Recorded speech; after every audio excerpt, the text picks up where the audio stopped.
masuk apoteker. Selamat pagi, selamat siang, selamat sore, selamat malam teman-teman semua. Kembali ke CTM, cerita teman masuk apoteker. Dalam kesempatan kali ini kita kedatangan kakak Mel Fitria MS SFAM. Sebelumnya kepada kakak Mel dipersilakan untuk perkenalan diri. Ya, halo semuanya, saya Mel Fitria MS. Yang saat ini lagi kuliah PSPA di UMP, Universitas Muhammadiyah Purwokerto. Dan insya Allah akan disumpah pada hari ini. Thank you Mel atas kesediaannya.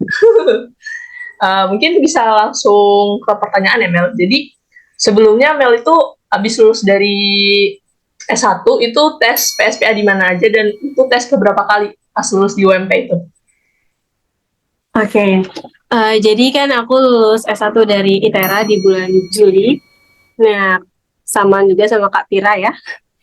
Nah, di situ aku mulai les secara offline sama cutting yang udah apoteker juga. Dan untuk daftar PSPA-nya, alhamdulillah baru sekali daftar, yaitu PSPA UMP. Dan alhamdulillah juga one shoot dan keterima dan lanjut di sini. Wah, keren. Jadi sekali tes langsung lulus ya Mel ya kemarin? Iya, jadi kemarin alhamdulillah gitu sih. Rezekinya mungkin.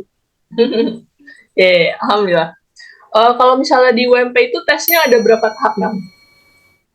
Kalau di UMP itu ada 2 tahap. Untuk yang pasti kan kalau seleksi berkas itu udah pasti ya. Nah, terus kalau untuk tesnya sendiri itu ada 2. Yang pertama CBT. Jadi kalau untuk CBT itu kita kan computer based test. Dia itu tesnya sekitar 200 soal dalam waktu 3 jam kurang lebih. Nah, dari situ udah ada pengumumannya. Dari hasil pengumuman baru nanti dilanjut lagi untuk tes wawancara. Untuk tes wawancara itu yang ditanya tentang akademik sih, tentang ilmu kefarmasian gitu. Jadi untuk tes masuk PSPA UMP itu ada 2 garis besar. Yang pertama tes CBT dan tes wawancara. Untuk tes CBT itu dibukanya ada 3 gelombang. Kalau misalkan belum lulus di gelombang pertama, itu bisa daftar untuk tes CBT di gelombang kedua. Nah, untuk tesnya itu diadakannya tiap minggu. Jadi misalkan minggu pertama itu tes CBT yang gelombang 1, minggu kedua dan berikutnya itu tes CBT gelombang 2 dan seterusnya kayak gitu. Nah, terus kalau misalkan udah lulus dari tes CBT itu ada pengumumannya dan dimasukin ke dalam satu grup untuk dilakukan tes wawancara secara bersamaan. Untuk jadwalnya sendiri nanti dikasih dari pihak kampus. Oke, kalau misalnya pengumumannya gitu berarti via apa Kamel? Via website kah atau via WhatsApp atau gimana? Kalau pada saat itu pengumumannya via WhatsApp. Jadi dari pertama kita tes itu udah dimasukin ke dalam grup WhatsApp dan udah dikoordinir semuanya di situ. Oke. Jadi pengumumannya nanti via WhatsApp ya? Ya, betul. Oke. Ada lagi Kamel yang mau dijelasin tentang tahapan di UMP-nya? Untuk tambahan tentang pengumuman tadi, selain via WhatsApp, itu kalau tentang di web, di webnya ada juga sepertinya ya. Tapi coba dipantengin dulu aja webnya. Tapi aku juga lupa sih, Pir. Oke. Mungkin ini Mel, akreditasi dari PSPA UMP itu apa? Untuk akreditasinya sendiri, sekarang udah A atau disebut unggul.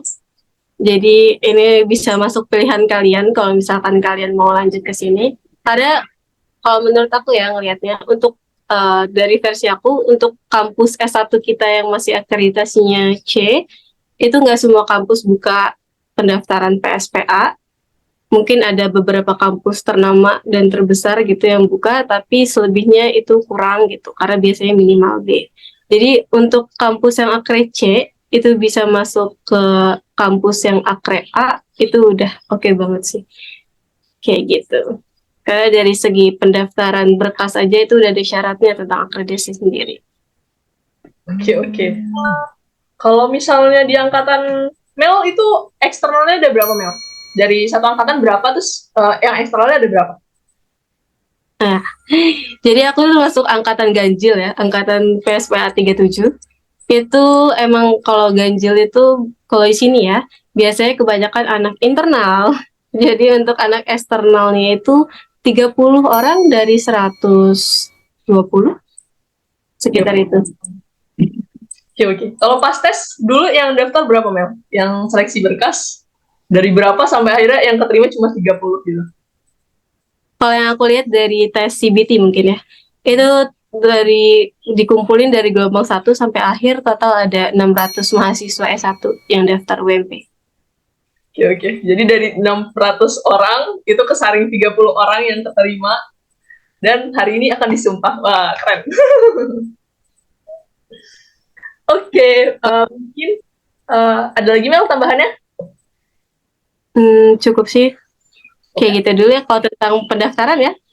Oke, kalau misalnya menurut Kak Mel, tips dan trik Kak Mel untuk bisa lulus di PSPA UMP itu apa ya?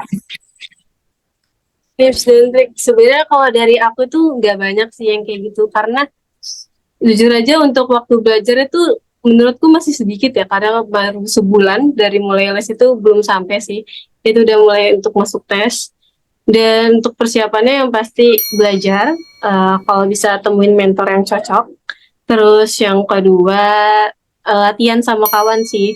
Jadi kayak sesama temen tuh saling belajar juga, jadi obrolan juga belajar kayak gitu. Biar lebih masuk gitu, dan lebih inget. Dan yang terakhir kalau kita udah berusaha, yang pasti kita harus berdoa ya. Dan pastinya doa orang tua, keluarga, dan orang sekitar itu penting banget, karena kita nggak tahu doa dari mana yang dikabulin. Kayak gitu.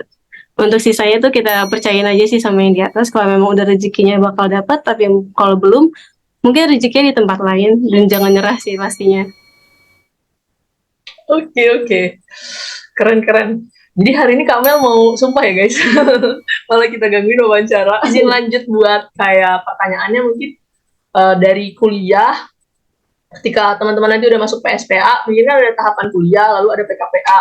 Tapi mungkin pertanyaannya, emang tahapannya apa aja sih kalau misalnya kuliah apoteker dalam 1 tahun itu gitu? Terus tahapannya apa aja dan nanti mungkin ujiannya akan ada apa aja gitu? Oke. Jadi kalau di sini itu tahapan kuliahnya, kita kan ada 1 tahun kuliah ya, semester 1 dan semester 2. Di semester 1, 3 bulan pertama itu akan belajar teori di kampus. Untuk belajar teorinya ada yang masuk kelas, ada yang kelas tutorial. Jadi di situ ngebahas tentang kasus dan nyelesain kasus itu. Nah, yang terakhir ada skill lab. Jadi kita bakal masuk ke laboratorium kayak gitu. Nah, selanjutnya kalau udah selesai 3 bulan di teori di kampus itu bakal ada ujian. Ujian kalau di sini namanya ujian blok kayak gitu. Nah, setelah selesai ujian itu bakal ada pembagian mahasiswa untuk melaksanakan PKPA di tempat-tempat tertentu. Jadi nanti pembagiannya udah dari kampus yang ngurusin kayak gitu. Kita tinggal kirim aja nih. Oke, oke. PKPA-nya 6 bulan ya Mel ya? Total PKPA-nya yang pertama itu sekitar 2 minggu untuk PBF, dilanjut dengan sekitar 1 bulan untuk apotik, terus dilanjut 1 bulan untuk puskesmas dan dinkes, terus dilanjut 2 bulan untuk industri, dan dilanjut 2 bulan lagi untuk rumah sakit. Oke, oke. Jadi kalau kita 6,5 bulan. Oke, 6,5 bulan ya Mel untuk PKPA-nya. Iya. Iya betul, dan disclaimer aja ya, mungkin di kampus lain itu waktu PKPA ada waktu istirahatnya ya, kayak kalau yang aku tahu ada salah satu kampus di Jakarta yang emang ada waktu istirahat ya, kayak jeda sekitar 0,5 bulan kayak gitu, atau sampai 1 bulan. Tapi kalau di sini itu nggak ada jedanya. Selesai lanjut, selesai lanjut gitu ya. Iya, jadi kalau misalkan kalian punya agenda besar kayak misal mau nikah, ketika PSPA itu mungkin bisa dipikir-pikir lagi, atau nanti bisa dikoordinir lebih lanjutnya gimana ya. Karena agak susah izinnya. Oke, oke, oke. Ya guys, sarannya Kamel. Abis PKPA Mel, tahapan selanjutnya apa Mel? Setelah PKPA itu kita kan mungkin sama kayak Kak Pira, di UMS juga ada portofolio ya yang selalu dikumpulkan di tiap tempat ya. Pertama kita ngurusin tentang portofolio yang di tempat-tempat kita praktek dulu. Kalau misalkan udah clear dan udah disetujui oleh dosen, itu kita belajar lagi. Jadi kita balik ke kampus untuk belajar, untuk persiapan UKAI atau sekarang disebutnya UKM PPAI. Oke. Nah, untuk belajarnya kalau di sini sih disupport ya sama kampusnya. Jadi kami itu dibagi beberapa kelompok untuk nantinya akan ditutorin oleh alumni UMP juga yang udah jadi apoteker dan melewati UKM PPAI sebelumnya. Kayak gitu. Jadi di situ kita akan bahas soal dan belajar-belajar teori. Nah, selanjutnya itu dari pihak kampus ya. Tapi kalau dari mandiri itu ya kita belajar sendiri. Kalau aku sih kemarin cari mentor di luar dan belajar di berbagai tempat les ya. Kalau aku ada 2. Iya. Nah, terus kalau misalkan udah belajar mandiri, yang pasti kita, kalau aku ini ya, temen satu circle yang belajar bareng-bareng itu nge-support banget untuk itu. Karena kita kayak bisa mengulas materi di saat kumpul-kumpul kayak gitu. Nah, itu kalau tentang persiapan UKM PPAI. Nah, selain UKM PPAI, itu persiapan untuk OSCE. Jadi di sini OSCE itu untuk keterampilan dalam skill lab-nya lah ya. Dari pihak kampus juga nge-support sih, jadi kita pakai semua alat di kampus dan itu didampingi oleh dosen sebelumnya. Nah, selanjutnya setelah udah pakai semua alat, kita ya belajar lagi untuk ingat-ingat lagi. Nah, terus kalau untuk pada saat ini, OSCE itu masih formalitas, jadi nilainya itu belum jadi penentuan untuk kelulusan apoteker gitu. Karena kalau untuk kelulusan apoteker sendiri itu komponennya ada 2. Yang terbaru ini ya, yang pertama nilai CBT-nya, yang pas UKM PPAI, terus yang kedua nilai IPK ketika S1, itu jadi parameter juga. Jadi ada persentase gitu ya Mel antara IPK 1 sama nilai UKAI gitu ya. Iya betul, betul Oke. banget. Kalau angkatannya Mel, passing grade-nya berapa ya Mel? Angkatanku ya, jadi kemarin tuh untuk pengumuman UKM PPAI itu dan dari web ya, dari webnya Ristek Dikti itu cuman ada keterangan lulus dan tidak lulus gitu. Nah, terus kalau tentang passing grades, kayaknya kemarin sempat dikasih tahu ya, tapi secara nasional gitu. Yang setahu aku ya, secara nasional. Berarti urutannya habis PKPA itu ujian UKM PPAI dulu Mel, baru OSCE atau gimana? Jadi urutannya itu kita OSCE dulu malah, yang formalitas dulu, terus terakhir baru UKM PPAI. Mungkin jeda sekitar semingguan. Semingguan. Apa? Sapira. Ini Hai Fidel. Fidel. Sehat. Selamat sumpah Fidel. Wah, happy sekali. Ada Pira doang ini berdua. Jadi Pira doang. Oh, pakai ini. Pakai Zoom. Pakai Zoom. Kita Iya. pakai cel. Ngobrolnya pakai Zoom. Pira. Udah siap kita. Iya, selamat sumpah ya. Dari jam 2 Pir. Make upnya Pir. Oh, sangat Keren. keren ya perjuangannya. Oke, berarti habis OSCE, UKM PPAI, udah ya Mel? Nggak ada ujian lagi? Kalau di UMP? Enggak ada. Udah cukup. Oh, kalau dari kampus. Ya, Dari kampus sih ada ujiannya kemarin. Apa ya Del namanya ujiannya? Setelah kita PKP itu. kompre Oh, gitu. itu internal. OSCE internal Oke, ya? internal sama apa namanya kompre ya? Kompre. Oh, kompre. OSCE internal sama kompre yang hasil PKPA itu. Ya betul sekali. Tapi kompre cuman kayak CBT. CBT. Kompre. Kalau di sini ada. Iya, jadi setelah PKPA selesai itu dari pihak kampus ada ujiannya. Yang pertama OSCE internal dan kedua kompre. Tapi kompre di sini dalam bentuk CBT, ngerjain 200 soal. Kayak gitu. Tapi kayak Semuanya ya tentang UKM PPAI soalnya. Soal kompre. Nggak. UMP sih enggak. kalau di sini sih enggak ya, soalnya lebih ke umum gitu. Terus kayak lebih kayak ke tryout sebelumnya kayak gitu. Oke. Kalau OSCE yang buat PKPA itu berarti berapa stase Mel? Poin-poin berhentinya? 11 ya. 15 sih, tapi udah ada istirahat ya 4 enggak sih. Istirahatnya banyak. Jadi untuk poin-poin sih bahasanya apa sih? tempat-tempatnya itu deh. Stase ya.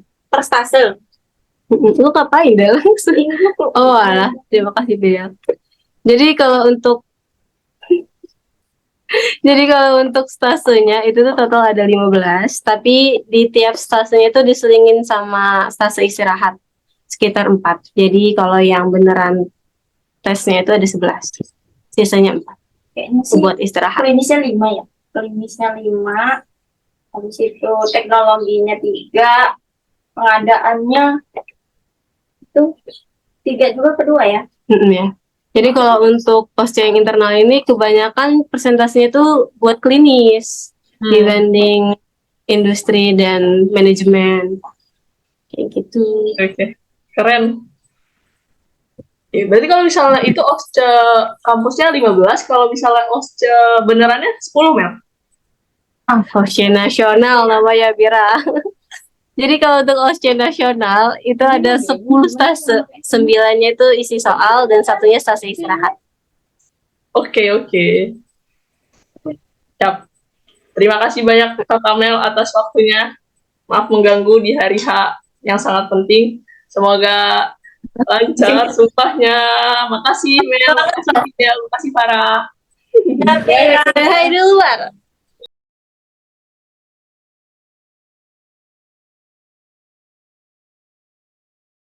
Bersamamu semua terasa indah.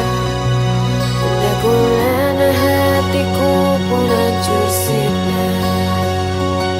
Janjiku takkan ku lepas, wahai kau bidadariku dari surga ku selamanya. Makasih banyak ya Mel. Selamat sumpah teman-teman. Sama-sama Bira. Semoga sukses ya channelnya. Amin. Thank you so much. Mungkin terakhir Mel. Kata-kata terakhir atau kata mutiara dari Mel untuk teman-teman yang masih berjuang untuk cari kampus PSPA biar tetap semangat, biar tetap termotivasi, gimana? Kalau untuk kata-kata mutiara, aku sih ngerasa nggak terlalu cocok ya untuk ngasih ini ke orang-orang yang terus berjuang karena dari segi pengalaman juga kayaknya juga kurang cocok. Tapi mungkin untuk mereka atau buat yang lainnya itu yang pasti harus tetap semangat karena kalau misalkan rezeki kamu nggak ditemuin di pintu ini, itu pasti ada banyak pintu lainnya. Jadi kamu bisa nemuin di sana. Dan jangan pernah nyerah sih karena kita nggak tahu kapan bakal dapetnya. Dan tetap positive thinking yang pasti. Oke, berarti kata kuncinya tadi jangan menyerah dan tetap positive thinking ya Mel ya? Betul. Oke, mungkin sekian dulu videonya. Terima kasih banyak Kak Mel atas waktunya, bersedia meluangkan waktu di hari H sumpahnya. Semoga sehat selalu dan lancar sumpahnya. Oke, terima kasih Amin. semua. Dadah.